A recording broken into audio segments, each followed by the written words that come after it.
Tempus fugit. I'm exactly where I was 1 year ago.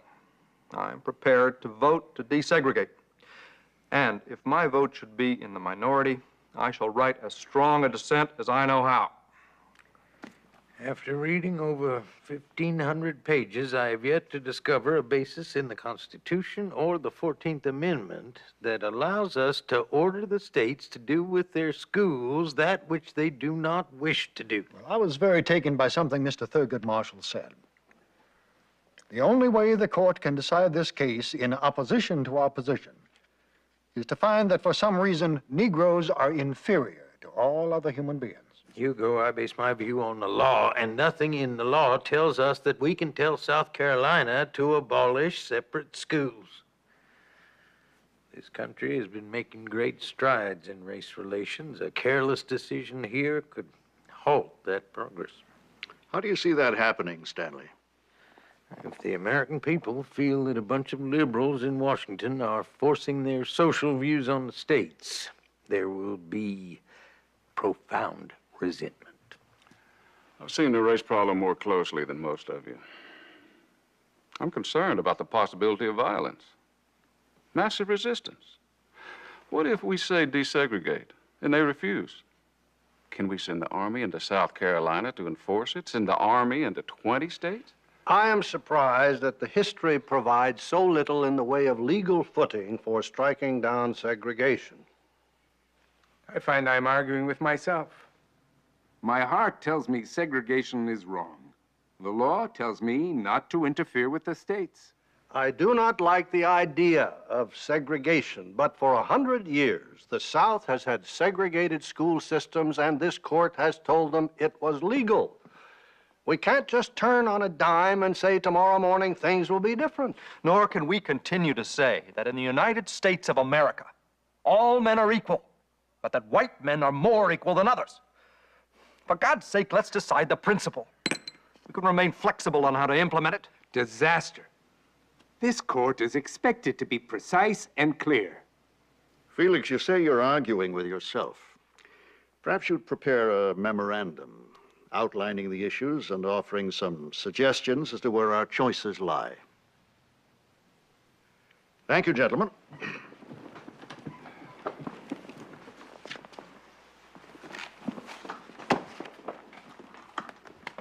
If you write an opinion, I will study it with an open mind. That's all I ask. But an open mind cannot change my belief that this matter rightfully belongs to the Congress. Earl, you are looking for a congenial political solution to the problem. I'm looking for a way to do what I think we both believe is the right thing to do. May I guess why you're here?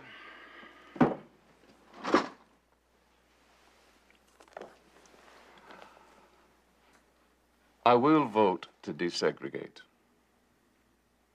If the opinion gives the southern states time. We are not dealing just with law, we are dealing with a social revolution. It needs time.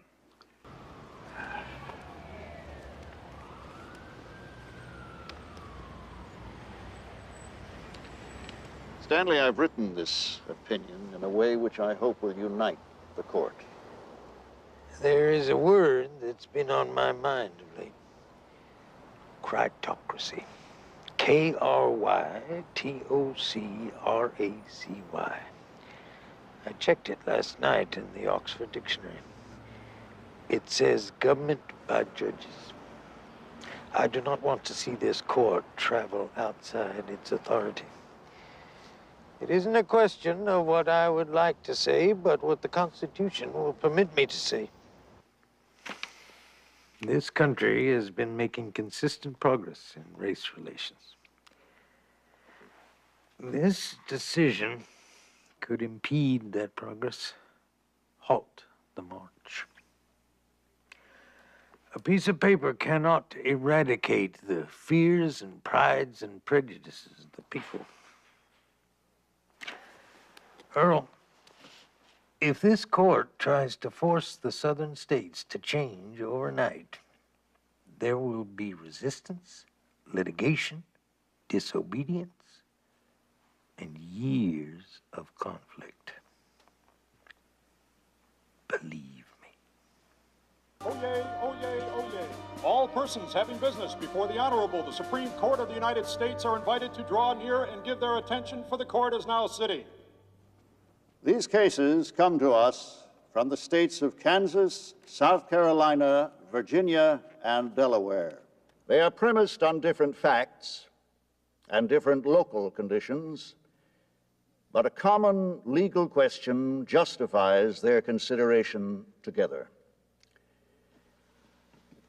In approaching this question, we cannot turn the clock back to 1868, when the 14th Amendment was adopted, or even to 1896, when Plessy versus Ferguson was written. We must consider public education in the light of its present place in American life. Only in this way can it be determined if segregation in public schools deprives these young plaintiffs of the equal protection of the laws. In these days, it is doubtful that any child may reasonably be expected to succeed in life if he is denied the opportunity of an education. Such an opportunity, where the state has undertaken to provide it, is a right which must be made available to all on equal terms. We come then to the question presented. Does segregation of children in public schools solely on the basis of race, even though the physical facilities may be equal, deprive the children of the minority group of equal education opportunities? We believe unanimously that it does. We conclude that in the field of public education, the doctrine of separate but equal has no place. Separate educational facilities are inherently unequal.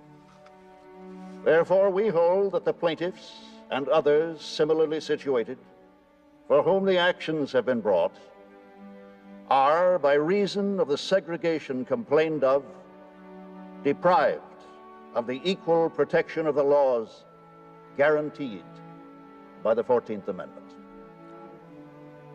It is so ordered.